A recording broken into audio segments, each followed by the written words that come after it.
पहली खबर निकल कर आई है जिसमें राउंड टू हेल के वसीम और थारा भाई जोगिंदर के बीच नोक झोंक होती दिखाई दे रही है। खबर है कि एक इवेंट के दौरान दोनों इन्फ्लुएंसर्स किसी बात पर भिड़ गए। इसका वीडियो सोशल मीडिया पर सामने आया है।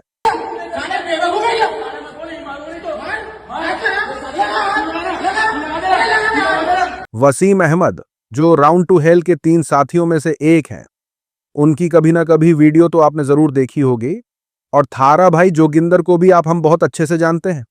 वसीम अहमद रोस्टिंग का एक शो चलाते हैं जिसमें थारा भाई जोगिंदर को बुलाया गया था। फिर किसी बात पर दोनों में बहस होने लगी। देखते देखते लड़ाई इतनी बढ़ गई कि इन्हें शांत करने के लिए बीच में बाउंसरों को आना पड़ा। सोशल मीडिया पर चल रहा है कि ये उनकी टीआरपी लेने की नौटंकी है। लोग बोलने लगे कि शो प्रमोट करने का तरीका थोड़ा कैजुअल है। साथ ही साथ खबर आ रही है कि हिमाचल प्रदेश की एक मस्जिद में जब मुसलमान नमाज पढ़ने गए तो वहां के कुछ लोगों ने उन्हें गेट पर रोक लिया। जुमे की नमाज पढ़ने गए मुसलमानों को कुछ महिलाएं और एक हिंदू संगठन ने नमाज पढ़ने से रोका और मस्जिद को गैर कानूनी बताया। पुलिस पर आरोप है कि उन्होंने इन लोगों को रोके रहने दिया। वीडियो में कुछ महिलाएं मुसलमानों से कहती हैं, हमें दीदी मत कहो, यहां नमाज नहीं होगी, यहां मौलवी नहीं चलेंगे। विदाउट वेरिफिकेशन यहाँ पे हम डरते हैं। अरे हमने आपसे बात ही नहीं करनी, आप यहाँ से जाओ। यहाँ पे नमाज नहीं होगी। सीमा दीदी, तुम्हारी अपनी दीदी नहीं होती हो, कोई दीदी नहीं है। नहीं मानते? नहीं मानते। नहीं हम नहीं मानते। हम हमारे भाई है ही नहीं भाई। आप मेरी बात से आज तक आपको पता नहीं लगा क्या है ये केस? लीडर नहीं बनना, यहाँ लीडर झाड़ देंगे 1 मिनट में। ये सब कुछ पुलिस की मौजूदगी में हुआ, लेकिन लोग कह रहे हैं कि पुलिस इन लोगों के सामने बेसहारा दिखी। सोशल मीडिया पर लोग कह रहे हैं कि जो चुप हैं और शांत हैं वो कानून का सम्मान कर रहे हैं। अगर पुलिस मौजूद है तो इसे सख्ती से निपटना चाहिए था। लोग बोल रहे हैं कि अब सरकार नहीं, महिलाएं बताएंगी कि मस्जिद कानूनी है या नहीं। ये एक गजब का कानूनी राज बन गया है। अगली अपडेट में गोदी मीडिया चुप है। एक बीजेपी नेता पर आरोप है कि वो खुलेआम मुसलमानों के कत्ल को सेलिब्रेट कर रहा है। इस पर गोदी मीडिया में सन्नाटा है। असम के कैबिनेट मंत्री अशोक सिंघल ने एक तस्वीर पोस्ट की और लिखा, बिहार ने भी गोभी फार्मिंग को मंजूरी दे दी है। अशोक सिंघल के इस पोस्ट को लेकर कई लोग कह रहे हैं कि ये 1989 के भागलपुर नरसंहार, जहां 116 मुसलमानों को मारकर उनकी कब्रों पर गोभी के पौधे लगाए गए थे, को सेलिब्रेट करने जैसा है। ये कोई मामूली शख्स नहीं है, ये मोदी जी की पार्टी का एक मंत्री है। सोशल मीडिया पर लोग बोल रहे हैं कि एक केंद्रीय मंत्री 116 मुसलमानों की हत्या को जीत के जश्न में इस्तेमाल कर रहा है।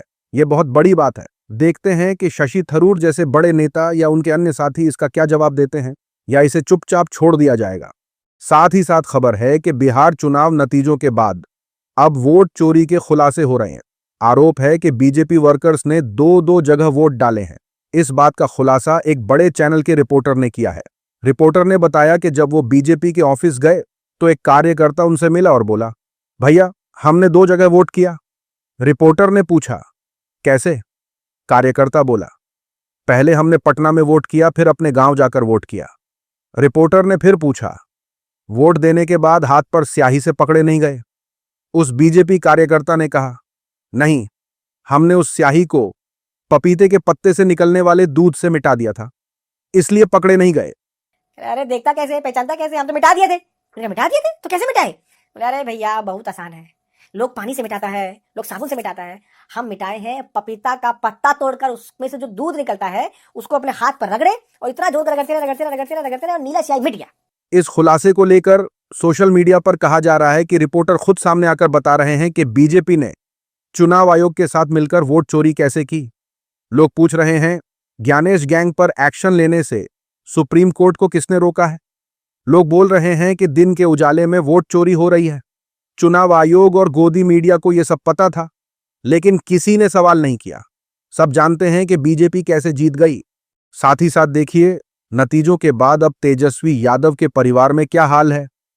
बिहार में हार के बाद लालू परिवार में एक बार फिर फूट पड़ती दिखाई दे रही है। चुनाव से पहले से बाकी तेवर दिखाने वाली लालू की बेटी रोहिणी आचार्य ने खुलकर बगावत कर दी है। उन्होंने राजनीति छोड़ने और परिवार से नाता तोड़ने का ऐलान किया है। रोहिणी ने कहा, मैं राजनीति छोड़ रही हूं और अपने परिवार से रिश्ते तोड़ रही हूं। संजय यादव और रमीज ने मुझे ये करने को कहा था और मैं पूरा दोष खुद पर ले रही हूं। रोहिणी लालू यादव की बेटी हैं जिन्होंने उन्हें किडनी दान की थी। इसे लेकर एंकर चित्रा त्रिपाठी ने कहा कि इसलिए एक तरफा वोट एनडीए को चला गया। अगर घर की बेटी के साथ ऐसा हुआ तो बाहर की बेटियों का क्या हाल होगा। लोगों ने चित्रा जी से कहा, सही बात है, भाजपा तो महिलाओं का बड़ा सम्मान करती है।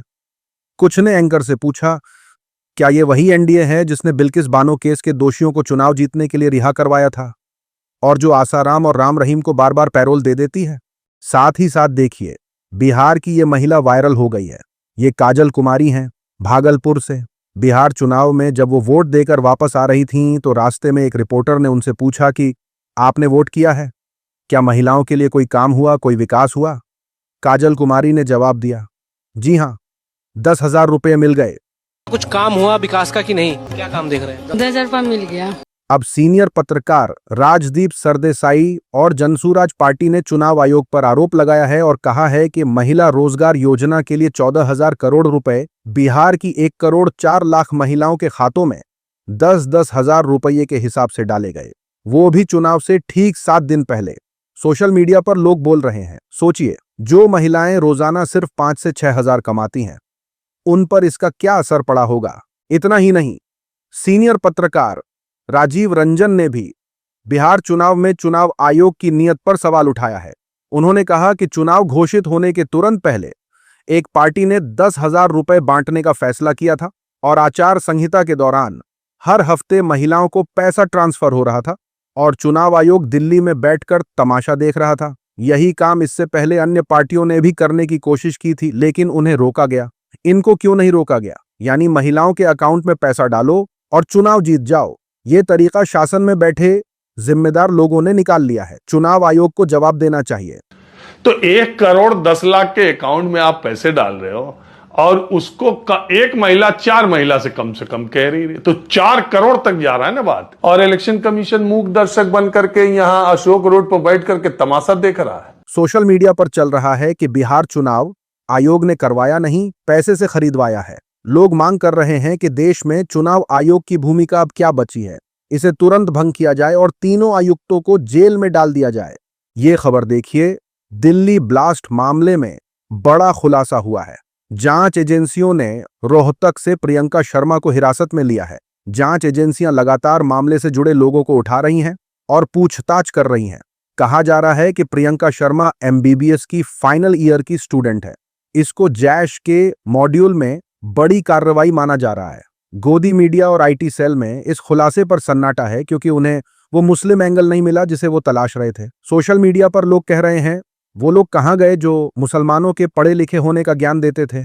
अब ये किस धर्म के पढ़े लिखे लोग हैं? लोग बोले, अब क्या होगा गोदी मीडिया का? क्योंकि नाम प्रियंका शर्मा में उर्दू नहीं है, इसलिए गोदी मीडिया में खामोशी है। साथ ही साथ खबर आई है कि शिखर धवन, शिल्पा शेट्टी, राजपाल यादव के बाद धीरेन्द्र शास्त्री के साथ स्टेज पर जुबीन और बी प्राक भी नजर आए। सोशल मीडिया पर लोग कहने लगे कि 2022 में आरोप था कि उनके कॉन्सर्ट के आयोजक जय सिंह खालिस्तान समर्थक हैं।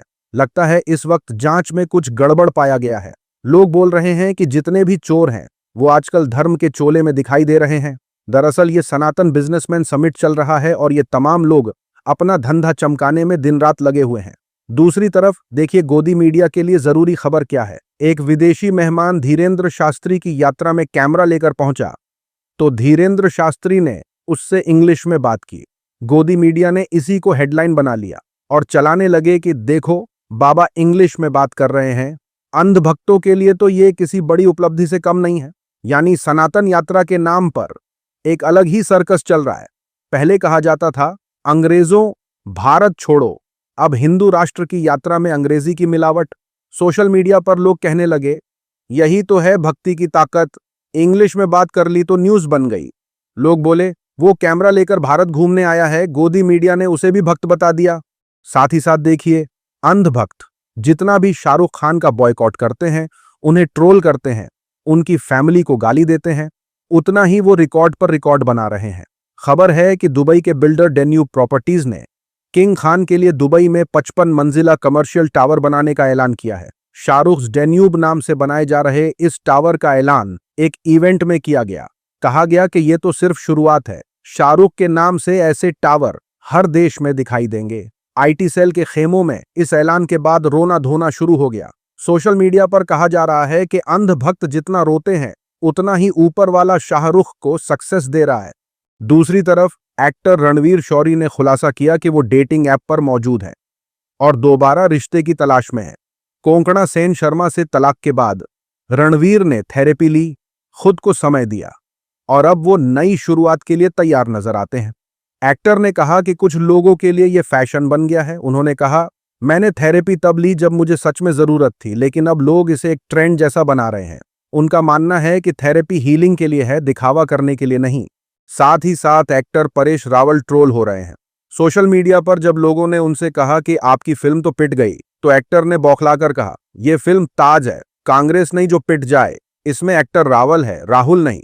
सोशल मीडिया पर लोगों ने एक्टर से कहा, सर सिनेमा हॉल का तो पता नहीं, लेकिन टेलीग्राम पर सुपरहिट है आपकी फिल्म। लोग बोले, सुना है आपकी अगली फिल्म द यूरिन स्टोरी है, क्या आप इसमें यूरिन के फायदे बताते हुए नजर आने वाले हैं?